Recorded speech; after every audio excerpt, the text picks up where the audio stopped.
We famously know of water and sea deities, such as Poseidon and his Roman counterpart Neptune, but the average individual is less familiar with other deities. As with most cases in mythologies of the world, each culture created their own unique world of myths, and so their own unique deities. In this video, we shall be going over 5 water deities you may have never heard of. Number 1. Salacia.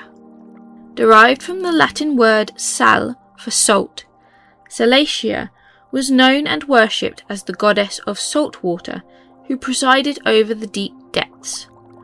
Once a minor deity, she became commonly worshipped and depicted alongside her consort, the more well-known god of the sea, Neptune. Represented as a beautiful nymph, Salacia is crowned with seaweed and fishing nets adorn her hair.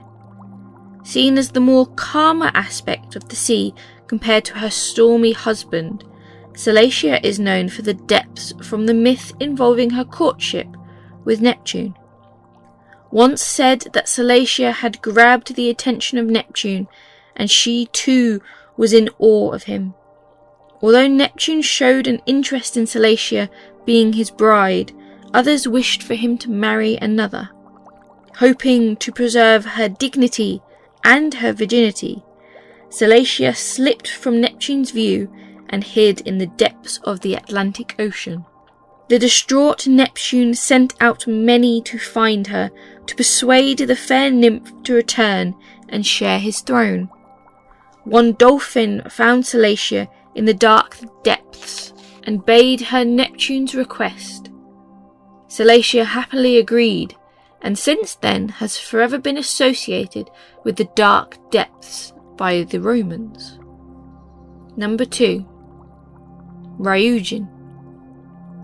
In Japanese mythology, there are thousands of dragons that exist, but none so are more important than the god of the seas. Representing both the dangers as well as the majesty of the sea, Ryujin is described with the classical characteristics of all the dragons in Japanese mythology. That of 3 claws on each leg, a moustache, and a sacred pearl known as a dragon pearl, where all the magic of the dragons comes from.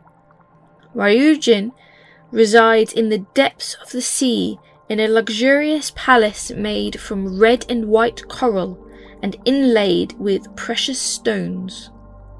This palace can warp the perception of time, making just a day there be the equivalent of a century on earthly soil. Stated to be the protector of Japan and the imperial royal family, Ryujin has been heavily worshipped by both seafarers and royals alike. It is also said that the imperial royal family descends from Ryujin's daughter. Interestingly, Ryujin is described as both a god, but also as a demon or yonkai. Number 3. Ran. Moving to the Norse world of the Aesir, Vanir and Jotun, we have a Ran. Ran is a goddess of unknown origins, who is a personification of the sea, more specifically the darker aspects of the sea. Her husband is the Jotun Aegir, who is more the personification of the benevolent or calm sea, where life prospers. Ran, whose name originates from the Old Norse for robbery or plunder, gives a glimpse into how the old Norns feared her. Feared and respected, Ran was symbolised with a net upon her person at all times. From this net she would rob seafarers of their lives, claiming them and pulling them down into the depths beneath. Many a seafaring Norn was believed to see this robbery as a necessary transaction in the cycle of life and death. Using her name itself to warn sailors and travellers to be respectful and cautious of the sea. So powerful was Ran that there are some texts who refer to her husband as the husband of Ran, denominating her as the more powerful of the two. And indeed, of the two, Ran's power vastly exceeds her husband, being said to personify the sea, fresh water, own and control the vast depths below, and the bringer of storms. So much so that Norns were said to keep gold on their person to appease the goddess should you get caught.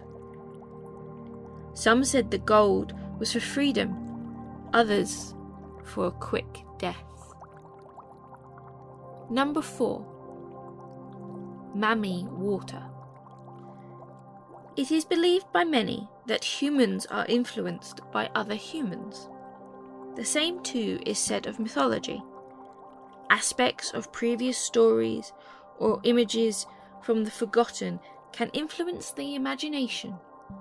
The roots of this next deity falls under these influences. Mami water begins her existence as a mermaid-like creature. Influenced by European and West African encounters in the 15th century, she was conceived as an exotic woman who travelled to Africa, taking the form of a woman or a mermaid. She controlled the waves. Some of the accounts to describe her are the following. Mami water is a being of extraordinary power, generally seen as a beautiful light-skinned woman with very long fair hair, which is her proudest attribute. Sometimes she was just a woman, other times her lower half was that of a fish. She lives in a mansion beneath the waves and only comes to shore to comb out her long hair with a golden comb. Mami is said to grant you wishes if she takes an interest with you, or you are to return to her comb, as she is known to lose it from time to time. Later iterations also see Mami with a snake, due to influence from the Hindu religious images making its way into Africa in the early 1900s. While she may have begun from outward influence, she is now a staple of the African pantheon. Number 5. Tiamat. Going back in time to ancient Mesopotamia, where a world of many gods, some have fallen from memory, and others have evolved and developed into different tales spanning multiple cultures. Others, such as Tiamat, have endured. Mother of the gods and primordial personification of the salt sea or seawater, Tiamat was a central figure in Mesopotamian culture and belief. Tiamat and Apsu were known as the mother and father of the gods, producing offspring when their waters met. However, Tiamat found the younger gods noisy and disruptive to her peace, something which is surprising given how closely she is associated with chaos and creation. Although Tiamat had opposed a previous attack on the younger gods, she was eventually persuaded to fight the disruptive and disrespectful younger gods. One she faced was Marduk, who would go on to slay her. Much like Gaia in ancient Greece and Ymir in Norse, Tiamat's story did not end at her defeat. Marduk would see fit to divide her body. One half would go to creating the heavens, sun, moon, and constellations, whilst the other would join her domain of the sea to form land, crafting continents and mountains from her carcass. So whilst Marduk would rule by Mesopotamian myth, the world around them came from Tiamat. Every culture spawns their own tales and stories. Gods form from these tales, and whilst there are many more water deities out there, you now know of 5 more. Thank you for watching this episode of Days of Yore and Lore. To support this channel, please share it with anyone else you think would enjoy these videos. Like and subscribe. Let me know in the comments down below of any subject you would like me to look into, and I will see you all in the next video.